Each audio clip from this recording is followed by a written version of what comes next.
Oil and gas sector.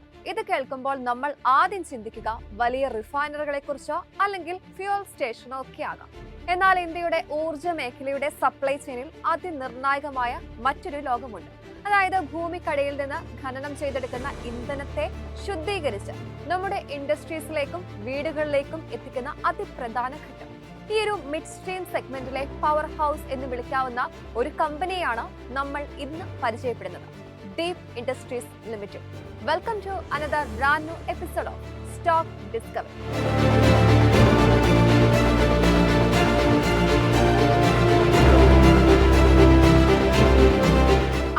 1991 പ്രവർത്തനം ആരംഭിച്ച Deep Industries ഒരു നീഷ് ഗ്യാസ് കംപ്രഷൻ ഔട്ട്ഫിറ്റ് എന്ന നിലയിലാണ് തുടക്കമിട്ടത്. അതായത് ഓയിൽ ആൻഡ് ഗ്യാസ് കമ്പനികൾക്ക് വേണ്ടി ഗ്യാസ് പമ്പ് ചെയ്ത് നൽകുന്ന ഒരു സ്പെഷ്യലൈസ്ഡ് പ്ലെയർ. എന്നാൽ കഴിഞ്ഞ 3 പതിറ്റാണ്ടുകൾ കൊണ്ട് ഇവർ ഒരു diversified oil and gas field services പ്ലാറ്റ്ഫോമായി വളർന്നു കഴിഞ്ഞു. ഇന്ന് ഈ കമ്പനി വെറും ഒരു സർവീസ് കോൺട്രാക്ടർ മാത്രമല്ല, ഒരു വൺ സ്റ്റോപ്പ് സൊല്യൂഷൻസ് പ്രൊവൈഡർ ആണ്. പ്രത്യേകിച്ച് പോസ്റ്റ് എക്സ്പ്ലോറേഷൻ വാല്യൂ ചെയിൻ സർവീസുകളിൽ ഇവർക്ക് വ്യക്തമായ മുൻതൂക്കമുണ്ട്. കഴിഞ്ഞ ഒരു പതിറ്റാണ്ടിനിടയിൽ ഡീപ് ഇൻഡസ്ട്രീസ് നടത്തിയ ട്രാൻസ്ഫോർമേഷൻ ശ്രദ്ധേയമാണ്. കേവലം ഒരു സർവീസ് കമ്പനി എന്നതിൽ നിന്നും ഒരു integrated production and infrastructure partner എന്ന നിലയിലേക്ക് അവരുടെ സ്ഥാനം ഉയർത്തി. ഇനി ഡീപ് ഇൻഡസ്ട്രീസിന്റെ ബിസിനസ് മോഡൽ നോക്കാം. ഈ കമ്പനി സ്വന്തമായി ഓയിൽ ഫീൽഡുകൾ കൈവശം വെക്കുന്നവരല്ല, പകരം അപ്സ്ട്രീം എന്നും മിഡ് സ്ട്രീം എന്നും വിളിക്കുന്ന മേഖലയിലെ ഓപ്പറേറ്റർമാരെ ഓയിൽ മൈൻ ചെയ്യാനും അത് വിതരണം ചെയ്യാനും സഹായിക്കുന്ന ഒരു സർവീസ് പ്രൊവൈഡർ ആണ്. ഇതൊരു അസറ്റ് ഹെവി ബിസിനസ് ആണ്. അതായത് ഭീമൻ കംപ്രസേഴ്സ്, റിഗ്സ് അല്ലെങ്കിൽ ബാർജുകൾ ഇവയെല്ലാം സ്വന്തം ചെലവിൽ വാങ്ങി അവ വമ്പൻ കമ്പനികൾക്ക് ചാർട്ടർ ഹയർ അല്ലെങ്കിൽ സർവീസ് കോൺട്രാക്ട്സ് വഴി 3 മുതൽ 15 വർഷം വരെ ദീർഘകാലത്തേക്ക് വാടകയ്ക്ക് നൽകുന്നു. ഇതാണ് ഇവരുടെ പ്രധാന വരുമാന സ്രോതസ്. കമ്പനിയുടെ പ്രവർത്തനങ്ങളെ പ്രധാനമായും 4 ബിസിനസ് വെർട്ടിക്കൽസ് ആയി തിരിക്കാം. ആദ്യത്തേത് എയർ ആൻഡ് ഗ്യാസ് കംപ്രഷൻ. ഇതാണ് കമ്പനിയുടെ കോർ എഞ്ചിൻ. 1,00,000 HP അധികം ശേഷിയുള്ള 100-ലധികം നാച്ചുറൽ ഗ്യാസ് കംപ്രസേഴ്സ് ആണ് ഇവർ ഇന്ന് ഓപ്പറേറ്റ് ചെയ്യുന്നത്. ഗ്യാസ് ഫീൽഡ് ഓപ്പറേഷൻസിൽ ഇവർക്ക് വ്യക്തമായ ഒരു കോമ്പറ്റീറ്റീവ് എഡ്ജ് ഉണ്ട്. Drilling and work over rigs. കരയിലെ ഓയിൽ മൈനിങ്ങിന് ആവശ്യമായ ഡ്രില്ലിംഗ് സേവനങ്ങളിലും റിഗുകളുടെ പ്രവർത്തനത്തിലും കഴിഞ്ഞ ഒരു പതിറ്റാണ്ടായി കമ്പനി സജീവമാണ്. Gas dehydration and IPM. ഖനനം ചെയ്തെടുക്കുന്ന ഇന്ധനം നേരിട്ട് പൈപ്പ് ലൈനുകളിലേക്ക് പാസ് ചെയ്യാൻ കഴിയില്ല. അതിലെ ഈർപ്പവും മറ്റും നീക്കം ചെയ്ത് നിശ്ചിത നിലവാരത്തിലേക്ക് എത്തിക്കുന്ന ഡീഹൈഡ്രേഷൻ പ്രക്രിയയും ഇന്ന് കമ്പനി വിജയകരമായി ഏറ്റെടുത്ത് നടത്തുന്നു. Production enhancement contracts. ഇതാണ് കമ്പനിയുടെ ഏറ്റവും പുതിയ സ്ട്രാറ്റജിക് ഷിഫ്റ്റ്. പഴയ എണ്ണപ്പാടങ്ങളിൽ നിന്നുള്ള ഉൽപാദനം വർദ്ധിപ്പിക്കാനുള്ള വമ്പൻ കരാറുകൾ. ONGCയിൽ നിന്ന് ലഭിച്ച 1402 കോടിയുടെ 15 വർഷത്തെ വമ്പൻ പ്രോജക്ട് 2025 ഏപ്രിലിൽ ഗ്രൗണ്ട് ഓപ്പറേഷൻസ് ആരംഭിച്ചു കഴിഞ്ഞു. അതായത് എയർ ആൻഡ് ഗ്യാസ് കംപ്രഷനിൽ മാത്രം ഒതുങ്ങാതെ ഡ്രില്ലിംഗ്, ഡീഹൈഡ്രേഷൻ, പ്രൊഡക്ഷൻ എൻഹാൻസ്മെന്റ് എന്നിങ്ങനെ കമ്പനിയുടെ സർവീസ് വലിയ രീതിയിൽ ഡൈവേഴ്സിഫൈ ചെയ്തിട്ടുണ്ട്. ഇനി നമുക്ക് ഡീപ് ഇൻഡസ്ട്രീസിന്റെ ക്ലയന്റ് ലിസ്റ്റ് ഒന്ന് പരിശോധിക്കാം. ഈ കമ്പനിയുടെ വരുമാനം പ്രധാനമായും ഇന്ത്യയിലെ വലിയ അപ്സ്ട്രീം ഒപ്പം മിഡ് സ്ട്രീം കമ്പനികളെ ആശ്രയിച്ചാണ് ഇരിക്കുന്നത്. ഇതിലെ ഏറ്റവും പ്രധാനപ്പെട്ട കാര്യം ഇവരുടെ റവന്യൂ കോൺസെൻട്രേഷൻ ആണ്. 2024 കണക്കുകൾ പ്രകാരം കമ്പനിയുടെ ആകെ വരുമാനത്തിന്റെ ഏകദേശം 60% ലഭിക്കുന്നത് ONGCയിൽ നിന്നാണ്. ഓയിൽ ഇന്ത്യ, വേദാന്ത എന്നീ കമ്പനികൾ കൂടി ചേരുമ്പോൾ മൊത്തം വരുമാനത്തിന്റെ 93% ഈ 3 വമ്പൻ ക്ലയന്റുകളിൽ നിന്നാണ് വരുന്നത്. കമ്പനിയുടെ ഈ B2B മോഡൽ പ്രധാനമായും ലക്ഷ്യം വെക്കുന്നത് 4 വിഭാഗങ്ങളെയാണ്: national oil companies, PSU midstream entities, private operators, offshore projects. ഇപ്പോൾ കമ്പനി അവരുടെ ക്ലയന്റ് ലിസ്റ്റ് വിപുലീകരിക്കാനുള്ള ശ്രമത്തിലാണ്. Gujarat state petroleum corporation limited പോലുള്ള പുതിയ സ്ഥാപനങ്ങളിലേക്കും പ്രൈവറ്റ് ഓപ്പറേറ്റർമാരിലേക്കും ഇവർ ഇപ്പോൾ ശ്രദ്ധ കേന്ദ്രീകരിക്കുന്നുണ്ട്.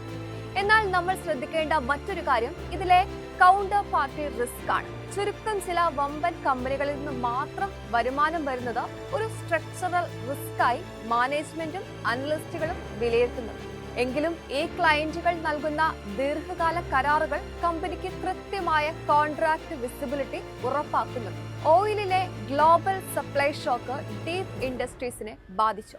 സാധാരണമായി ഓയിൽ ആൻഡ് ഗ്യാസ് സെക്ടറിലെ കമ്പനികൾ ക്രൂഡ് ഓയിൽ വിലയിലെ വൊളറ്റാലിറ്റിയോട് വളരെ സെൻസിറ്റീവായാണ് പ്രതികരിക്കാറുള്ളത്. എന്നാൽ ഡീപ് ഇൻഡസ്ട്രീസിന്റെ കാര്യത്തിൽ ഈ ഡയറക്റ്റ് കമ്മോഡിറ്റി എക്സ്പോഷർ താരതമ്യേന കുറവാണ്. ഇതിന്റെ കാരണങ്ങൾ നോക്കിയാൽ കമ്പനിയുടെ വരുമാനം പ്രധാനമായും സർവീസ് ബേസ്ഡ് ആണ്. മിക്ക കരാറുകളും ഫിക്സഡ് അല്ലെങ്കിൽ സെമി ഫിക്സഡ് പ്രൈസ് മോഡിലുള്ളതാണ്. കൂടാതെ ടേക്ക് ഓർ പേ സ്ട്രക്ചറുള്ള കരാറുകൾ ആയതുകൊണ്ട് തന്നെ ക്രൂഡ് ഓയിൽ വിലയിലെ ചെറിയ മാറ്റങ്ങൾ ഇവരുടെ വരുമാനത്തെ നേരിട്ട് ബാധിക്കില്ല.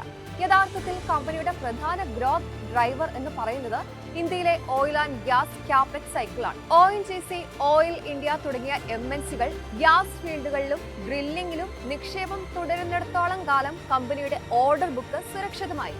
എങ്കിലും ഗ്ലോബൽ മാർക്കറ്റുകളിലെ മാറ്റങ്ങൾ ഈ കമ്പനിയെ ഇൻഡയറക്റ്റ് ആയി ബാധിച്ചേക്കാം.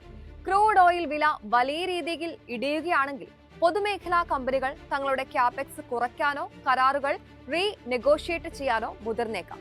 ഇത് ഭാവിയിലെ പുതിയ ഓർഡറുകളെ ബാധിച്ചേക്കാം. ഇനി നമുക്ക് ഡീപ് ഇൻഡസ്ട്രീസിന്റെ കഴിഞ്ഞ 3 വർഷത്തെ ഫിനാൻഷ്യൽ പെർഫോമൻസ് പരിശോധിക്കാം. ആദ്യം കമ്പനിയുടെ സെയിൽസ് ഗ്രോത്ത് നോക്കാം.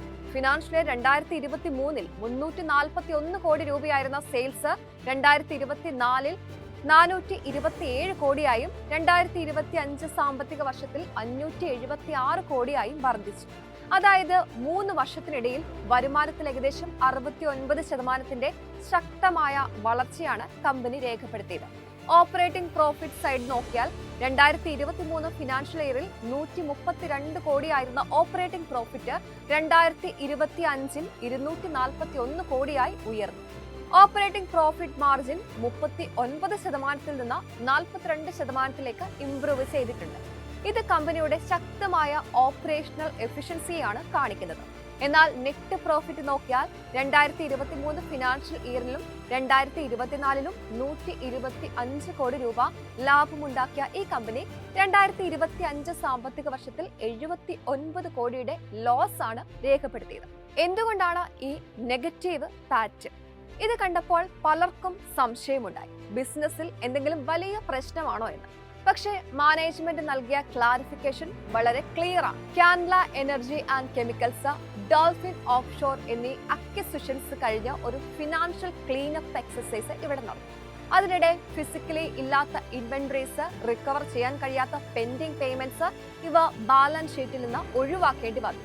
അതുകൊണ്ടാണ് ഈ എക്സെപ്ഷണൽ ചാർജസ് വന്നത്. ഇതൊരു വൺ ടൈം ഇവന്റ് ആയതുകൊണ്ട് തന്നെ കമ്പനിയുടെ കോർ സർവീസ് ബിസിനസിനെ ഇത് ബാധിക്കുന്നില്ല. വരും വർഷങ്ങളിൽ ഇത്തരം വലിയ റൈറ്റ് ഓഫ്സ് ഉണ്ടാകില്ല എന്നും മാനേജ്മെന്റ് വ്യക്തമാക്കുന്നു.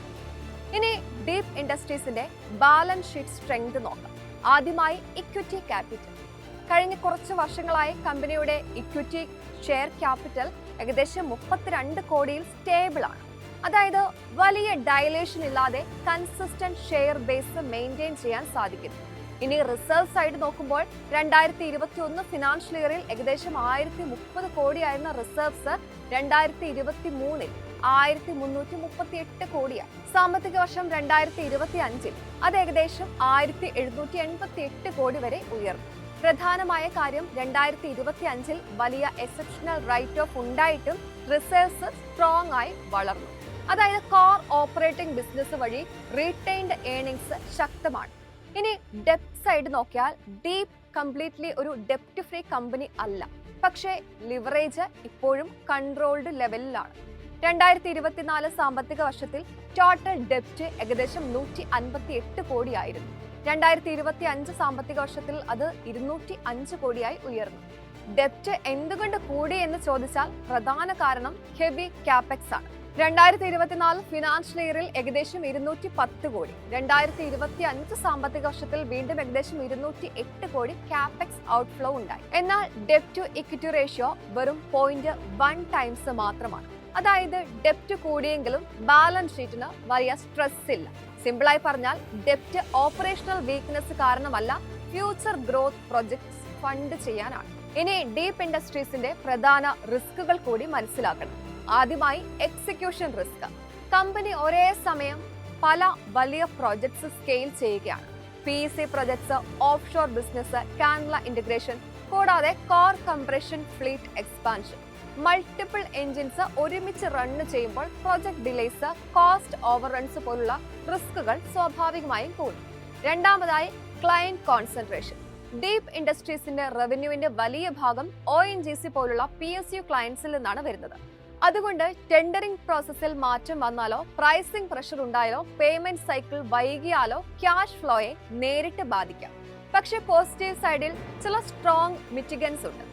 ഗ്യാസ് കംപ്രഷൻ ബിസിനസ്സിൽ ലോങ് ടേം കോൺട്രാക്ട്സ് ഉണ്ട്. എൻട്രി ബാരിയേഴ്സ് വളരെ ഹൈ ആണ്. അതായത് പുതിയ കോമ്പറ്റീറ്റേഴ്സ് എളുപ്പത്തിൽ എൻ്റർ ചെയ്യാൻ സാധിക്കില്ല. അതോടൊപ്പം കമ്പനിക്ക് ലോ ലിവറേജും ഉണ്ട്. കോർ ഓപ്പറേഷൻസിൽ മാർജിൻസ് ഹെൽത്തി ആണ്.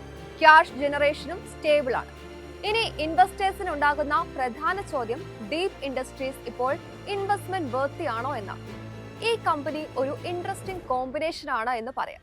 ഹൈ ഗ്രോത്ത്, സ്ട്രോങ് മാർജിൻസ്, അതേസമയം ഇതിന്റെ മുകളിൽ ഒരു വലിയ എക്സിക്യൂഷൻ ചലഞ്ച് ഉണ്ട്. കമ്പനി ഒരേ സമയം മൾട്ടിപ്പിൾ പ്രൊജക്ട്സ് സ്കെയിൽ ചെയ്യുകയാണ്.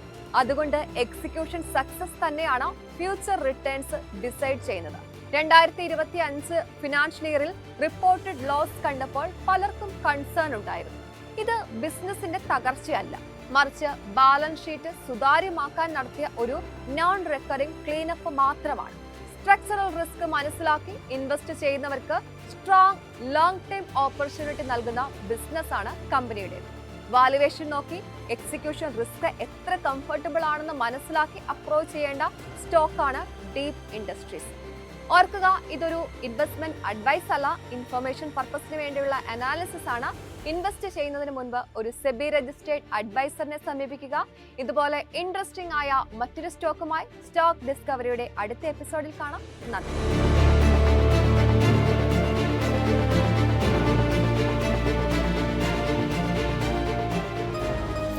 എളുപ്പത്തിൽ സമ്പാദ്യം വളർത്താം. ഇന്ന് തന്നെ മൈഫിൻ TV ആപ്പ് ഡൗൺലോഡ് ചെയ്യൂ.